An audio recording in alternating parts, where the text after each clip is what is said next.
Hello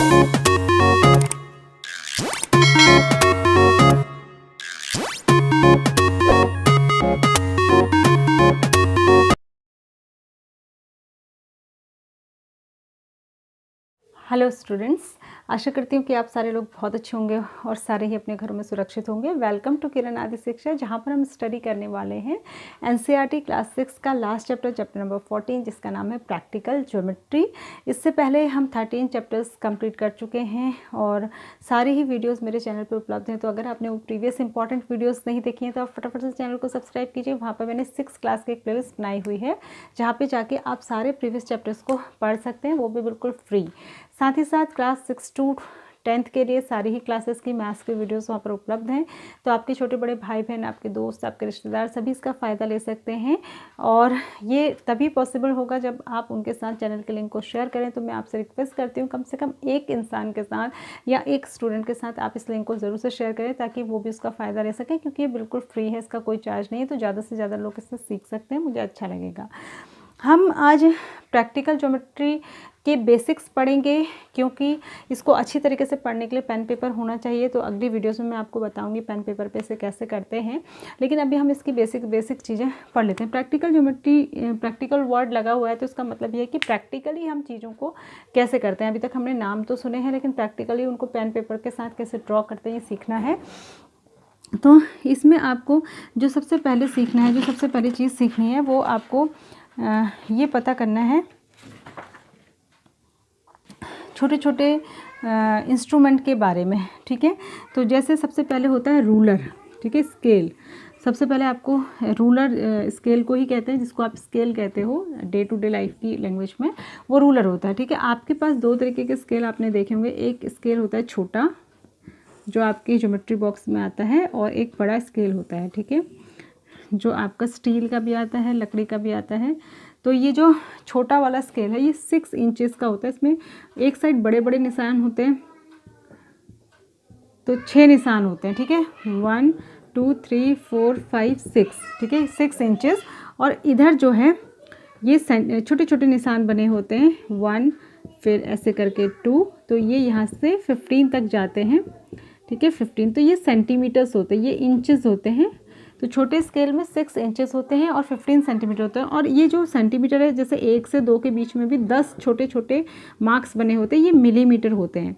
तो 1 centimetre में 10 millimetres होते हैं। तो अगर यहाँ पे 1 सेंटीमीटर लिखा है, यहाँ पे 2 सेंटीमीटर लिखा है, और इसके बीच में 1 2 3 4 5 6 7 8 9 10 निशान है, तो ये 1 मिलीमीटर है। तो 1 सेंटीमीटर के बाद अगर 1 लाइन तक जाएंगे तो उसको 1.1 लिखेंगे। 1 के बाद 1 सेंटीमीटर के बाद अगर 1 2 3 4 5 लाइन और छोटी छोटी लेंथ बढ़ाएंगे तो 1.5 लिखेंगे, इस तरीके से। ठीक है, उसके बाद ये बड़ा स्केल होता है, इसमें इंचेस होते हैं 1 से लेकर 12 तक। ठीक है, ज़्यादा दूरी पे मार्क लगे होते हैं। ठीक है, और इधर इसमें सेंटीमीटर जो है 1 सेंटीमीटर से लेके 30 सेंटीमीटर तक इसमें मार्क्स बने होते हैं। तो जो एक आपके एग्ज़ाम में क्वेश्चन आता है वो आता है लाइन ड्रॉ करने का। तो लाइन ड्रॉ करने के लिए आपको स्केल की ज़रूरत पड़ेगी। इतने सेंटीमीटर की लाइन ड्रॉ करिए। एक आपने कंपास देखा होगा, ठीक है, कंपास कैसा होता है? कंपास कुछ इस तरीके का होता है। ठीक है, इसकी 2 लेग्स होती हैं और एक लेग के नीचे एक निडल टाइप की होती है। यहाँ आप इसमें पेंसिल लगाते हैं, इस तरीके से ये कंपास होता है, जिससे आप कोई सर्कल ड्रॉ करते हैं या कोई लाइन को भी मार्क करते हैं या फिर कई बार एंगल्स भी ड्रॉ करते हैं। ठीक है, उसके बाद एक आपके पास दूसरा इंस्ट्रूमेंट होता है, इसको कहते हैं डिवाइडर। ठीक है, डिवाइडर भी कंपास जैसा ही होता है, लेकिन इसमें दोनों साइड पेंसिल लगाने का नहीं होता है, दोनों साइड निडल ही होती है, इस तरीके से। तो इसका यूज़ क्या होता है? इसका यूज़ होता है लाइन को एक्यूरेट नापने के लिए। आपने स्केल में यहाँ 1 सेंटीमीटर लिखा है, यहाँ 15 सेंटीमीटर लिखा है, और आपको जो है 15 सेंटीमीटर की लाइन ड्रॉ करनी। तो हो सकता है स्केल से गलत हो जाए, तो आप यहाँ से 1 और 15 के बीच में इसकी दोनों लेग्स रखेंगे, अगर इसको खोलकर, और उसके बाद वो दोनों लेग्स आप कॉपी पे रखेंगे तो एक इस लेग का निशान बनेगा, एक इस लेग का, तो उससे एक्यूरेट लेंथ को नाप सकते हैं। उसके बाद होते हैं सेट स्क्वायर्स। एक सेट स्क्वायर इस तरीके का होता है, आपने देखा होगा। इसके ये वाला एंगल 90 होता है, ये भी 45 होता है और ये भी 45 डिग्री होता है। एक और सेट स्क्वायर होता है आपके ज्योमेट्री बॉक्स में, वो इस तरीके का लंबा होता है। ये एंगल इसका भी 90 होता है, ये 60 होता है और ये 30 होता है। ठीक है, ये तो हो गए आपके सेट स्क्वायर। ये भी लाइन खींचने और एंगल बनाने के लिए यूज़ होते हैं, कॉर्नर्स खींचने के लिए यूज़ होते हैं। और एक सबसे ज़रूरी चीज़ होती है आपकी प्रोटेक्टर। ठीक है, जिसको आप डी भी कहते हैं, ये होता है प्रोटेक्टर। ठीक है, क्या होता है ये प्रोटेक्टर? प्रोटेक्टर, इसमें इससे हम एंगल बनाते हैं। इसमें 0 से लेकर 180 तक के निशान होते हैं, लेकिन दो तरीके से। यहाँ से 0 शुरू होकर 1 2 3 नहीं सॉरी 10 डिग्री 20 डिग्री 30 डिग्री करके यहाँ पे 180 डिग्री भी होता है। फिर यहाँ से 0 डिग्री शुरू करके यहाँ भी 180 डिग्री होता है। ये इसलिए होता है क्योंकि किसी भी लाइन में हम यहाँ से भी एंगल बना सकते हैं और इस लाइन में हम यहाँ से भी एंगल बना सकते हैं। ठीक है, अगर मुझे यहाँ से एंगल बनाना है, ठीक है, यहाँ से एंगल बनाना है तो मैं इधर वाले निशानों को यूज़ करूँगी। यहाँ से जो 0 10 है उसको यूज़ करूँगी। अगर मुझे यहाँ से बनाना है तो मैं इधर वाले मार्क्स को यूज़ करूँगी। ठीक है, जिस साइड एंगल बनाना है लाइन के, उसके दूसरी साइड के निशानों को यूज़ करते हैं। ठीक, तो ये है डी, इसमें बीच में सेंटर पॉइंट होता है और बाकी इधर से इधर भी 0 से 180 मार्क्स होते हैं और इधर से इधर भी 0 से 180 मार्क्स होते हैं। सर्कल ड्रॉ करना मुझे लगता है 6 तक के बच्चों को आता होगा। हम सर्कल की भी कुछ चीज़ें पढ़ सकते हैं। सर्कल एक ऐसा आप ड्रॉ करते हैं, जो ये सर्कल है कितनी भी रेडियस का आपसे ड्रॉ करने को कहा जाता है। इसका एक सेंटर होता है, ये सेंटर होता है। ठीक है, और सेंटर से लेके ये जो किनारा होता है इसको कहते हैं सरकमफ्रेंस। ठीक है, ये सरकमफ्रेंस है। और किनारे से लेके कोई भी लाइन जो सरकमफ्रेंस तक जाती हो, कोई भी लाइन जो किनारे से सरकमफ्रेंस को मिलाती है उसको रेडियस कहते हैं। ठीक है, कॉर्नर सेंटर से जो सरकमफ्रेंस को मिलाती है उसको कहते हैं रेडियस, और सेंटर से होते हुए जाती है और दोनों साइड सरकमफ्रेंस को टच करती है उसको कहते हैं डायामीटर। और जो डायामीटर होता है वो डबल होता है रेडियस का।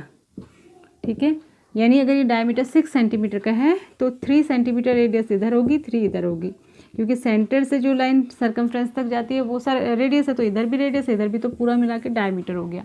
डायमीटर के लिए ज़रूरी है कि वो सेंटर से ही पास हो। अगर मैं एक लाइन ऐसे खींचूँ तो ये भी दोनों किनारों को टच कर रही है पर ये सेंटर से नहीं जा रही, तो ये डायमीटर नहीं है, तो फिर ये क्या है, इसको कहते हैं कॉर्ड। ठीक है, ऐसी लाइन जो दोनों किनारों को टच करती है लेकिन सेंटर से नहीं जाती उसको क्या कहते हैं, कॉर्ड। ठीक है, एक चीज़ और है, किसी भी फिगर के अंदर का हिस्सा कहलाता है इंटीरियर और ये कहलाता है एक्सटीरियर, मतलब बाहर का हिस्सा। ठीक है, अंदर वाले को कहते हैं इंटीरियर और बाहर वाले को कहते हैं एक्सटीरियर। ठीक है,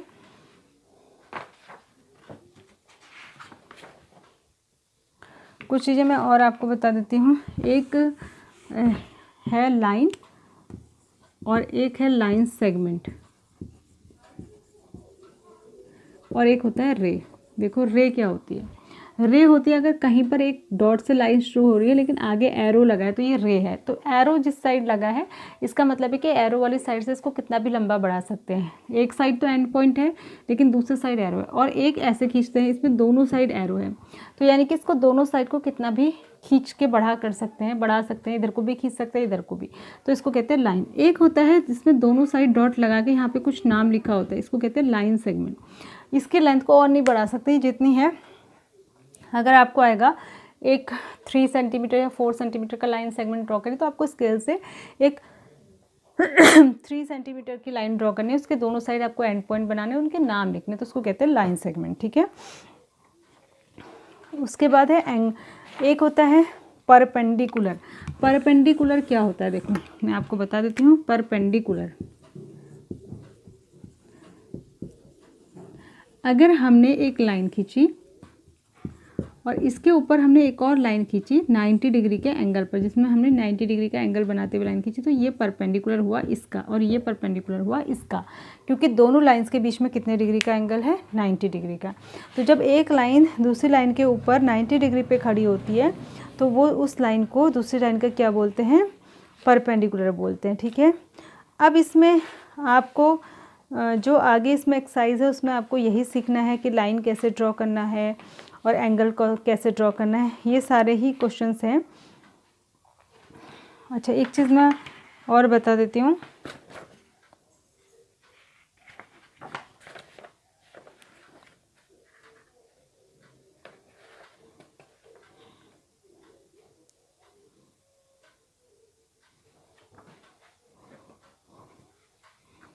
एक होता है बाइसेक्टर।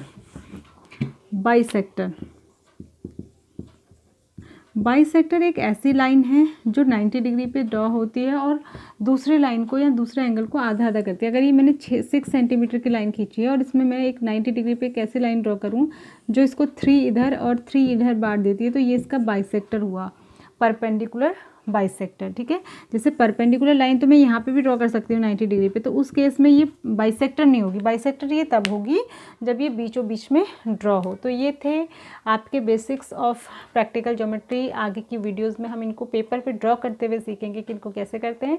तब तक के लिए आप अपना ध्यान रखें, सुरक्षित रहें। Thanks for watching, God bless you all.